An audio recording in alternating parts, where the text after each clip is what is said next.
स्वर्गीय प्रवीण प्रणम मालू इनके स्मृति में महाराष्ट्र के इतिहास के दूसरे सबसे बड़े इस्कॉन मंदिर का भव्य निर्माण अमरावती में भूमिदान एवं भूमि पूजन 8 मई 2025 शाम 5 बजे मालू सिटी रेवसा तिवसा रोड अमरावती।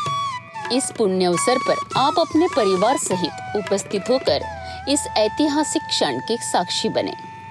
हा आवाज आहे गावकऱ्यांचा, ज्यांच्या मंदिराच्या मागे बाजार नव्हे तर बेकायदेशीर अतिक्रमण उभं केले गेलंय आणि त्या विरोधात गेल्या 7 दिवसांपासून हे लोक अन्नाचा एक कणही न खाता उपोषण करतायत।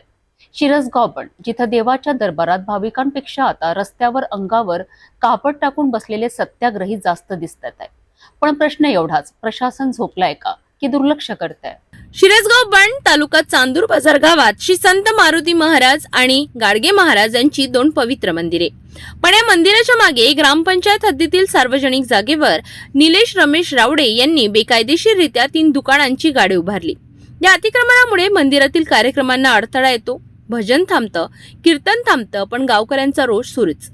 25 मार्च 1980 रोजी उपविभागीय अधिकाऱ्यांनी मंजूर केलेल्या 143 प्लॉटमध्ये काही नागरिक राहतात, तर काहींनी जागा मिळविण्यासाठी वर्षानुवर्षे प्रशासनासमोर तगादा लावला। पण रावडे यांनी बोगस 7/12 दाखवून 145 क्रमांकाचा प्लॉट आपल्या नावावर असल्याचा खोटा दावा केला। गावकऱ्यांनी आरोप केलाय की हा 7/12 बनावट आहे आणि यामागे कार्यालयीन कर्मचाऱ्यांचंही मोठं रॅकेट आहे। चौकशी आणि निलंबनाची मागणी आजवर अनुत्तरितच आहे। ग्रामपंचायतीकडे सर्व कागदपत्रे सादर करूनही कोणतीही नोटीस न पाठवणं हे ग्रामसेवकावरच मोठं प्रश्नचिन्ह उठतं। बाजार तालुक्यातील शिरसगाव बंड येथील सर्व ग्रामस्थांच्या वतीने अन्नत्याग आंदोलनाला सुरुवात झाली आहे। आजचा एकंदर 7वा दिवस आहे, मात्र अद्यापही प्रशासनाने या ठिकाणी कुठलीही दखल घेतली नाही।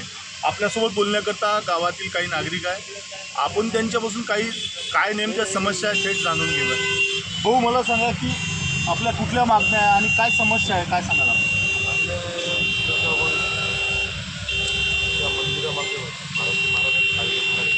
त्याच्यामागे अतिक्रमण केलेलं आहे आणि तेव्हा बांधकाम करायला गेलं होतं, त्यांनी आम्हाला अडवलं होतं आणि ती सरकारी जागा आहे।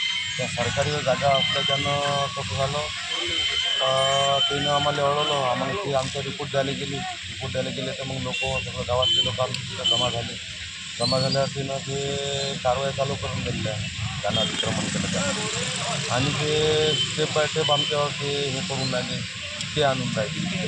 तिचा जो 7/12 होता तो 7/12 खर्च झाला, तिला 42 नंबरचा 7/12 चालू करून दिला आणि त्याच्यानंतर ते आमच्यावर म्हणजे असं आम्ही तो उपोषणाला 1 तारखेपासून बसलो आहे। ते आम्हाला म्हणजे असं 7 दिवस झाले आज 1 तारखेपासून। आज आपण 7वा दिवस सांगत आहे, 7वा दिवस झालेला आहे। या ठिकाणी कुठला प्रशासकीय अधिकारी या ठिकाणी आलेला नाही आहे का आणि कुठल्या मागण्या आपल्या त्यांनी मान्य केल्या नाही का, याबद्दल काय मत? आपल्या मागण्या होऊन राहिल्या, गणित म्हणते आम्हाला म्हणते तुमचं झालेलं आहे, तुमचं होते आणि मग आम्हाला अजून माहिती होऊन जाते का बा ते आणला, ते आता त्याची ऑर्डर आहे, आम्हाला ते कोर्टाची आता ते आहे, आता उद्याची अजून तारीख आहे, तारखेनुसार आम्हाला तारीख घ्या लागते, उपोषण मानव घ्या, उठून घ्या आम्हाला, म्हणजे असं म्हणजे त्याचे आम्हाला स्टेप बाय स्टेप आम्हाला त्याची ट्रीटमेंटच भरत चालली। आपली काय मागणी आहे प्रशासनाला? काहीच नाही, आमची खूप मागणी आहे, तेवढी जागा आम्हाला खाली करून देणे आणि मंदिराकरता आपण या ठिकाणी उपोषणाला बसलेले आहे मंदिरात। पण अद्यापही कुठला प्रशासकीय अधिकारी या ठिकाणी आला होता का? आले होते सगळे, त्यानं सांगितलं, पण कसं आहे आम्हाला फक्त स्टेप बाय स्टेप आम्हाला फक्त हे सांगण्यात चाललं का करून काहीच नाही राहिले। तुम्हाला आता उद्या नाही न्याल भेटते, उद्या तारीख आहे आमची, आम्ही तिथं जातो आणि तिथं अमकं करतो विषय काहीच नाही राहिला। आम्ही तिथं बसलो होतो आहे बैलासारखी। प्रशासकीय अधिकारी या ठिकाणी येऊन सुद्धा कुठल्याही मागण्या गावकऱ्याच्या अद्यापही पूर्ण झालेल्या नाही आहे। शिरसगाव वतीने या ठिकाणी अन्नत्याग आंदोलन सुरूच आहे। हे ग्रामसेवकावरच मोठं प्रश्नचिन्ह उठवतंय। या लढ्याला आता 7 दिवस झालेत। अन्नाचा कणही न घेता बसलेले गावकरी लक्ष्मण दामणे, मनोहर निंबुरकर, राजेश कडू, बाबुराव रावणकर, नितीन मेहरे, अनिल डेहा, प्रभाकर रावडे, पवन भिडे आणि इतर अनेक। काहींची तब्येत खालावली आहे, पण निर्धार पक्का, जोपर्यंत अतिक्रमण हटवलं जात नाही तोपर्यंत उपोषण थांबणार नाही। शिरसगाव बंड येथील ग्रामस्थांनी अन्नत्याग आंदोलनाला सुरुवात केली आहे. आजचा 7वा दिवस या ठिकाणी सुरू आहे. मात्र अद्यापही त्यांच्या कुठल्याही मागण्या पूर्ण न झाल्याने आंदोलन या ठिकाणी सुरू आहे. आपल्याला बोलण्याकरता या ठिकाणी ग्रामस्थ आहे, आपण त्यांच्याकडून थेट जाणून घेऊ. भाऊ, आपली काय मागणी आहे आणि प्रशासनाचा अधिकारी या ठिकाणी आला नव्हता का, काय सांगाल आपण? सर, आम्ही असं सांगू इच्छितो की आम्ही 1 तारखेला इथे उपोषणाला बसलो आहे. गावकरी मंडळी सगळं ग्रामस्थ आणि 9 जण जे आहे उपोषणाला बसलेले आहे. आमची एवढीच मागणी आहे प्रशासनाला. आम्ही हे म्हणू इच्छितो की जे लेआउट आहे 202(1), 202(2) आणि 200 जमापूर 19 या लेआउटमध्ये हा भूखंड लेआउट आहे. या लेआउटमध्ये सदर नकाशानुसार 143 प्लॉट अवेलेबल आहे आणि त्या व्यतिरिक्त तलाठी साहेबांनी याच्यात 145 नंबरचा 7/12 अवैधरित्या बनवण्यात आलेला आहे. आम्ही प्रशासकीय सगळी माहिती दिली आणि तलाठी साहेब, ग्रामसेवक साहेब, कलेक्टर साहेब, CO साहेब सगळ्यांना आम्ही माहितीपत्रक दिलेलं आहे. तरी आमच्याकडे प्रशासन आमच्याकडे दुर्लक्षच करत आहे. आपली काय मागणी आहे नेमकी? आपली मागणी काय आहे आणि आपल्याला काय हवं आहे त्या ठिकाणी?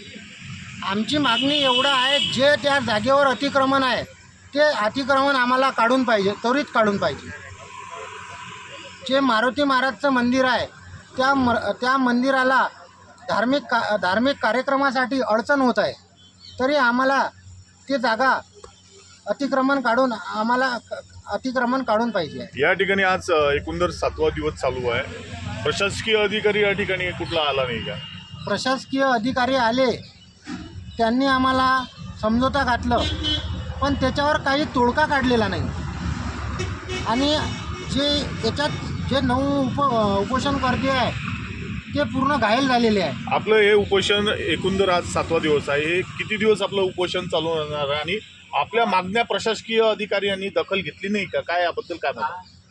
आता आम्ही याच्यावर प्रशासकीय अधिकारी आले, आम्हाला प्रतिउत्तर ते म्हणत आहे त्यांच्याकडे ढकलत आहे, तो म्हणत आहे त्यांच्याकडे ढकलत आहे. आणि आता अवैधरित्या तलाठी साहेबांनी त्याच्यातला, तहसीलदार साहेबांनी त्याच्यातला जो सर्वे नंबर प्लॉट बनला होता तो 7/12 कॅन्सल करूनही त्याच्यावर समोरच्या पार्टी तो कोर्टात गेलेला आहे आणि आम्हाला त्याच्यात न्याय नाही मिळत आहे. आणि कसं आहे, यांची तब्येत खालावलेली आहे. तरी उपोषणकर्त्यांची अशी मागणी आहे, जोपर्यंत तिथचं अतिक्रमण हटत नाही तोपर्यंत आम्ही उपोषण सोडणार नाही. शिरसगाव बंड ग्रामस्थांनी उपोषण स्थळी या ठिकाणी 7वा दिवस सुरू आहे. सर्व मागण्या जर पुरं झाल्या नाही तिथपर्यंत उपोषण सुरूच राहणार आहे, असं ग्रामस्थांच्या वतीने या ठिकाणी सांगण्यात आलेलं आहे. कॅमेरामॅन अभिषेक सुयोग गोरले, सिटी न्यूज, चांदूरबाद. 7 दिवस झालेत गावकरी उपोषणावर, परंतु ना ग्रामपंचायत हलली ना प्रशासन. या सगळ्या कारभारामागे कोणाचा आशीर्वाद आहे? बनावट 7/12 तयार करणारे दोषी अजून का मोकळे? आणि गावकऱ्यांचा जीव गेला तर जबाबदार कोण? आज या प्रश्नांची उत्तरं प्रशासनाने द्यायलाच हवीत, अन्यथा हा आक्रोश लवकरच आंदोलनात बदलणार यात शंका नाही.